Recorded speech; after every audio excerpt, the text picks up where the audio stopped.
Hi all, this is Kok. ഈ Aswanth coke ഒരു വലിയൊരു സംഭവമായിട്ട് മാറിയിരിക്കുകയാണ് ഈ സിനിമ ഇൻഡസ്ട്രിയിൽ. അതേപോലെ ഷസാം, ഇവരുടെ ഇമ്പാക്റ്റ് സിനിമാക്കാർക്കാകെ പേടിയായിരിക്കാൻ. ഈ തെണ്ടികൾ വന്ന് എന്ത് പറയുമോ എന്തോന്ന്. നിങ്ങൾ മലയാളത്തിൽ നമ്മുടെ സോഷ്യൽ മീഡിയയിലുള്ള ആൾക്കാർക്കൊക്കെ അറിയാം ഈ ഒരു dialogue. Hi all, this is Kok. നമ്മുടെ അശ്വന്ത് കോക്ക്. അശ്വന്തിൻ്റെ പല വീഡിയോസും മില്യൺ വ്യൂസാണ്.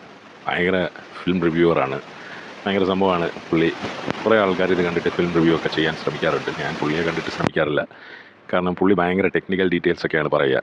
അങ്ങനെ കുറേ സമയം കളയും പുള്ളി ഈ സിനിമയെക്കുറിച്ച് വളരെ കുറച്ച് പറഞ്ഞിട്ട് മിക്ക സിനിമയും പോക്കാന്നുള്ള രീതിയിലാണ് പുള്ളി പറയുക.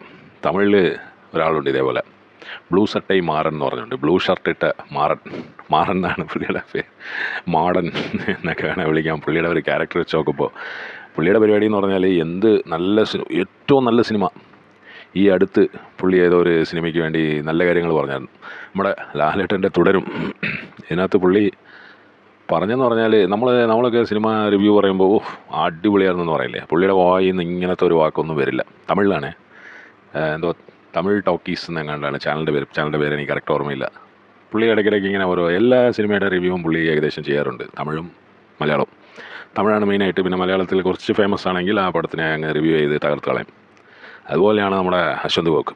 ഈ മാറൻ്റെ കാര്യം പറയട്ടെ, ബ്ലൂ ഷർട്ട് ഭയങ്കര ഫേമസാണ്. പുള്ളിയുടെ റിവ്യൂ കാണാത്ത സെലിബ്രിറ്റീസ് ഇല്ലെന്ന് വേണമെങ്കിൽ പറയാം. അത് ഇതേപോലെയാണ്, 1 മില്യൺ 2 മില്യൺ വ്യൂസൊക്കെയാണ്. അപ്പോൾ പുള്ളി ഏറ്റവും നല്ല പടം, ഇപ്പോൾ തുടരും എന്ന് പറയുന്ന നമ്മുടെ പടം തുടരും ഉണ്ടല്ലോ, തുടരും എന്ന് പറയുന്ന പടം ഏറ്റവും നല്ലൊരു സിനിമയാണ്. എനിക്ക് കണ്ടിട്ട് വളരെയധികം ഇഷ്ടപ്പെട്ട ഒരു സിനിമയാണ്. ഭയങ്കര, അതായത് അതിൻ്റെ കഥ, അതിൻ്റെ ആ മേക്കിങ് വൈസ്, അതിൻ്റെ കാര്യങ്ങളൊക്കെ എന്ന് പറഞ്ഞാൽ ഭയങ്കര രസമാണ്. പക്ഷേ ബ്ലൂ ഷർട്ടൈ മാറൻ പറയുന്നതെന്ന് പറഞ്ഞാൽ ഫസ്റ്റ് ഹാഫിൽ ഇങ്ങനെയൊക്കെ പോയി, അത് കൊഞ്ഞം പറവല്ല, കുറച്ച് കൊള്ളായിരുന്നു. അതിങ്ങനെ ചെയ്തു, അങ്ങനെ ചെയ്തു, അത് കൊള്ളായിരുന്നു എന്ന് പറഞ്ഞ് നല്ലതായിരുന്നു എന്നൊന്നും പറയില്ല കേട്ടോ, അത് പറയാനേ പാടില്ല. അത് പുള്ളിയുടെ ഒരു പോളിസിയാണ്. അങ്ങനെ നല്ല കാര്യങ്ങൾ പറയുന്നത് ഭയങ്കര വിഷമിച്ചിട്ടാണ്. അത് ഇതുപോലെ ചെയ്തു വെച്ചിട്ടുണ്ട്, ഇങ്ങനെ ചെയ്തു വെച്ചിട്ടുണ്ട്. അല്ലെങ്കിൽ പുള്ളി ഇങ്ങനെ വൃത്തികേടായിട്ട് പറയാം, എന്തൊക്കെയാണ് കാണിച്ചു വെച്ചിരിക്കുന്നത്, ഇതാണ് നമ്മുടെ കോക്ക് പറയുന്ന പോലെ തന്നെ എന്തൊക്കെയാണ് കാണിച്ചു വെച്ചിരിക്കുന്നത്, കുറേ മറ്റേ உதாரணங்களும் കാര്യങ്ങളൊക്കെ പറയും. கிரைம் த்ரில்லர் படங்கள் தான் அதிகமாக வருது. ஆனால் அந்த படத்துக்கு இந்த படத்துக்கு என்ன பெரிய வித்தியாசம்னா, அதெல்லாம் பிரகாஷ் வர்மா அப்படின்னு சொல்லிட்டு ஒரு புதுமுக நடிகர் தான் நடிச்சிருக்காரு. அவர் ஒரு ஆட் ஃபிலிம் மேக்கர். அவருக்கு இது ஃபஸ்ட்டு படம். பார்த்தா சொல்லவே முடியாது, அவ்வளோ பிரமாதமாக நடிச்சிருக்காரு. இனி வேணால் பாருங்கள், வரப்போகிற എല്ലാ പാൻ ഇന്ത്യ പടത്തിലും ഇവർ വരും. അപ്പോൾ ഞാൻ ഈ അശ്വന്ത് കോക്കും ഇയാളെയും കമ്പയർ ചെയ്യാൻ കാരണം എന്ന് പറഞ്ഞാൽ ഈ രണ്ടും ഏകദേശം ഒരുപോലെയാണ് എനിക്ക് തോന്നിയിട്ടുള്ളത്. പക്ഷേ മാറൻ, ഈ തമിഴിലുള്ള ആൾ ഭയങ്കര ഡേഞ്ചർ കേട്ടോ. എനിക്ക് തോന്നുന്നു അശ്വന്ത് കോക്കിനെ കണ്ടിട്ട് നമ്മുടെ സിനിമാക്കാർക്ക് ഭയങ്കരമായിട്ടുള്ള എരിച്ചിലുണ്ടെന്ന് തോന്നുന്നു. അതുകൊണ്ട് സിനിമാക്കാർ വന്നിട്ട് ഇപ്പോൾ ഇയാളെ ബേസ് ചെയ്ത് സിനിമ എടുക്കാനുള്ള പരിപാടിയൊക്കെയാണെന്ന് തോന്നുന്നു, ഇയാളെ ഒന്ന് തകർക്കാനുള്ള പരിപാടിയൊക്കെയാണെന്ന് തോന്നുന്നു.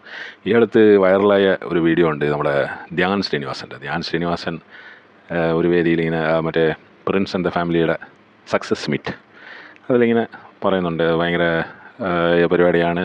ദിലീപേട്ടൻ ഇങ്ങനെ വരും, ദിവസവും ഇങ്ങനെ ആലോചിച്ചുകൊണ്ട് ഇങ്ങനെ ഓരോ നിമിഷവും ഇങ്ങനെ എന്താണ് അടുത്ത ആ സീനിൽ എന്താ ഒന്ന് ആഡ് ചെയ്യുക എന്നുള്ള ഒരു ഇതാണ്. ഞാൻ കുറേ ദിലീപേട്ടനെ കുറച്ച് ഊക്കുന്ന പോലെ ഊക്കിയിട്ട് അങ്ങനെ ഇത് ഇവരുടെ ഒരു പ്രോസസ്സാണ്, ഇത് ഭയങ്കര പാടാണ് എന്നുള്ള, ഞാൻ ഭയങ്കര ഫാൻ ബോയ് ആണ് ദിലീപേട്ടൻ്റെ എന്നൊക്കെ പറഞ്ഞ് അങ്ങനെ വെച്ചു. ഞാനാണ് ഞങ്ങൾക്കിടയിലുള്ള പ്രശ്നങ്ങൾ ഞങ്ങൾ സംസാരിച്ച് തീർത്തിട്ടുണ്ട്. ഓക്കെ, ഇനി പ്രശ്നമില്ല കേട്ടോ, കഴിഞ്ഞല്ലോ, വേറെ ആരുമില്ല. അത് അദ്ദേഹത്തിന്റെ മാർക്കറ്റിംഗ് സ്ട്രാറ്റജിയുടെ ഭാഗം. കാരണം ഈ പടം എങ്ങനെയെങ്കിലും ആൾക്കാരിലേക്ക് എത്തിക്കുക എന്നുള്ള ഒരു പ്രൊഡ്യൂസറിന്റെ വലിയ കടമയാണല്ലോ. പിന്നെ ഞാൻ ഈ കാര്യം പറയുന്നുണ്ട്, ഈ മറ്റേ പ്രമുഖനായ നടൻ ലിസ്റ്റിൻ സ്റ്റീഫൻ പറഞ്ഞ ആ നടൻ ഞാനാണ് എന്നൊക്കെ പറഞ്ഞ് ഇങ്ങനെ തമാശയാക്കി, അത് ഭയങ്കര വൈറലാണ്. അപ്പോൾ എനിക്ക് ഈ സക്സസ് മീറ്റ് കണ്ടപ്പോൾ തന്നെ എനിക്കൊരു സംശയം എന്ന് പറഞ്ഞാൽ, ഇത് ശരിക്കുള്ള സക്സസ് മീറ്റാണോ? ഭയങ്കര കളക്ഷനാണെന്നാണ് പറയുന്നത്. പക്ഷേ പ്രിൻസ് ആൻഡ് ദ ഫാമിലിയിൽ ഞാൻ പോയ തിയേറ്ററിലൊന്നും വലിയ ആൾക്കൂട്ടമൊന്നും കണ്ടില്ല.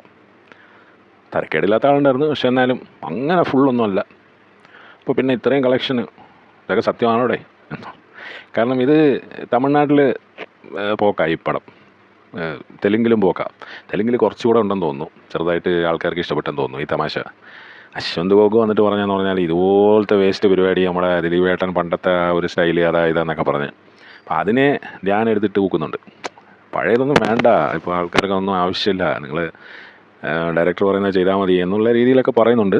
എന്നാലും ഹിഡൻ അജണ്ട എനിക്ക് തോന്നുന്നത് ഇത് കണ്ടിട്ട് ഈ സോഷ്യൽ മീഡിയയിൽ വന്നിട്ട് ഈ റിവ്യൂ പറയുന്ന ആൾക്കാർ സിനിമാക്കാർക്ക് അത്രയ്ക്കും പിടിക്കുന്നില്ല. സ്വാഭാവികം, അല്ലാതെ ഒന്നും പറയാൻ പറ്റില്ല. കാരണം ഒരു മൊബൈൽ ഫോണും ഒരു ഇത് കുറച്ച് ലൈറ്റപ്പും ചെയ്തിട്ട് ഇരുന്ന് ഇങ്ങനെ അപരാധം പറയാണ്. എല്ലാവരും അങ്ങനെ അപരാധമൊന്നും പറയാറില്ല കേട്ടോ, എല്ലാവരും അങ്ങനെ മോശമൊന്നും പറയാറില്ല. അശ്വന്ത് ഗോക്കിന് എന്താ സംഭവിച്ചെന്നറിയില്ല, ഈ പ്രിൻസ് ആൻഡ് ഫാമിലി കണ്ടിട്ട് പുള്ളി എന്തൊക്കെയോ പറഞ്ഞു, പുള്ളി ദിലീപേട്ടനെ കുറേ ഊക്കുകയും ചെയ്തു. ഷസാമുണ്ട്, ഷസാമിനും ആ ഒരു പരിപാടിയുണ്ട് ചെറുതായിട്ട്.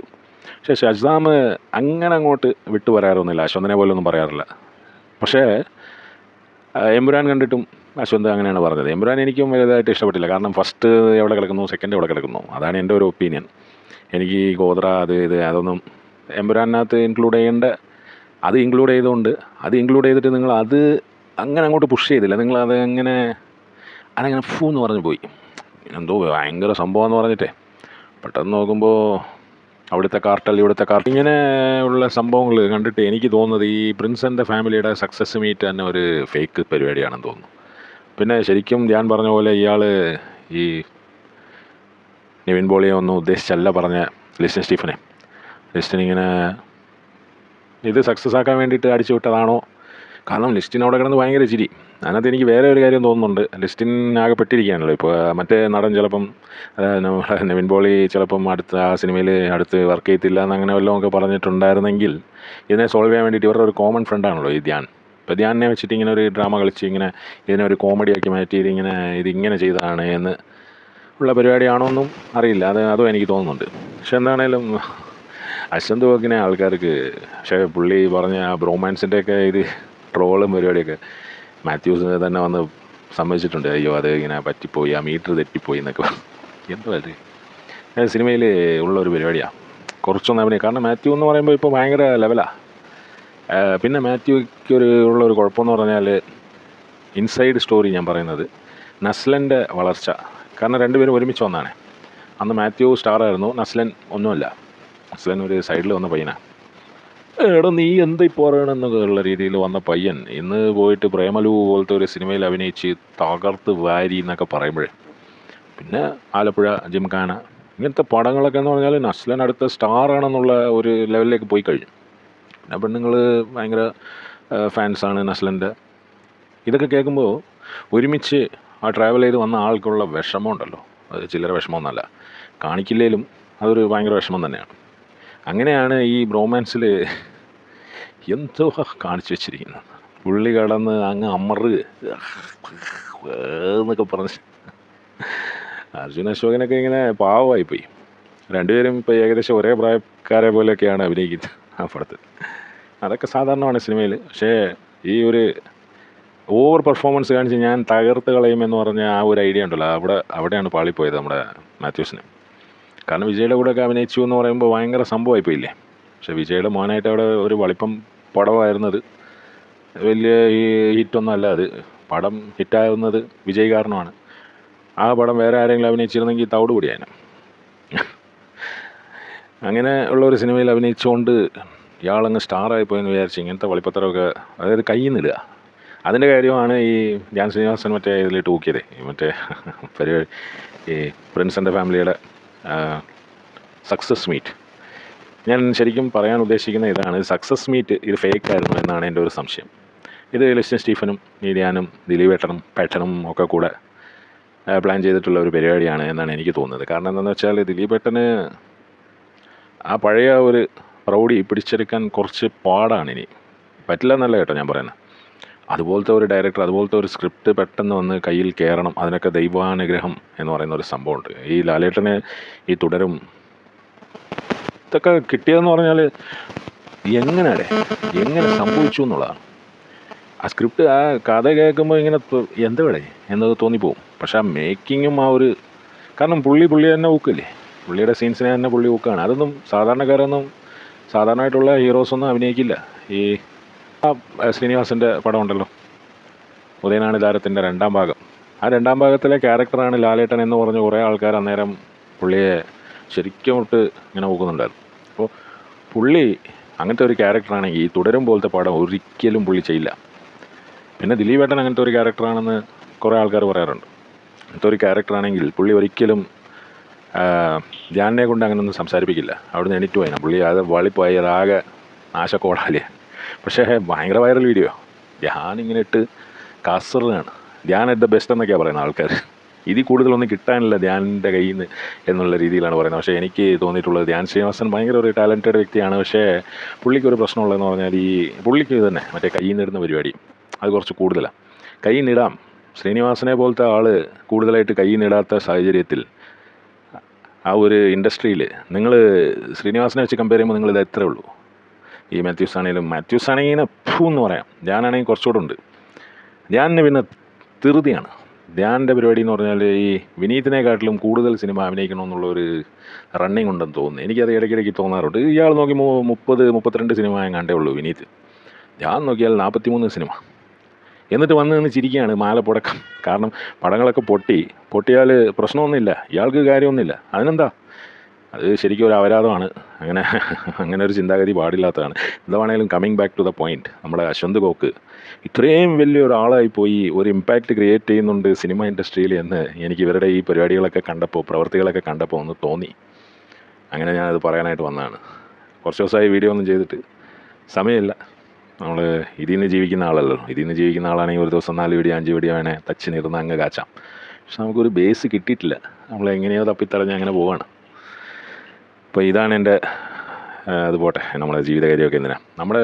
എൻ്റെ പോയിൻ്റ് എന്ന് പറഞ്ഞാൽ ഈ അശ്വന്ത് കോക്ക് ഒരു വലിയൊരു സംഭവമായിട്ട് മാറിയിരിക്കുകയാണ് ഈ സിനിമ ഇൻഡസ്ട്രിയിൽ. അതേപോലെ ഷസാം, ഇവരുടെ ഇമ്പാക്റ്റ് സിനിമാക്കാർക്കാകെ പേടിയായിരിക്കാൻ. ഈ തെണ്ടികൾ വന്ന് എന്ത് പറയുമോ എന്തോന്ന്.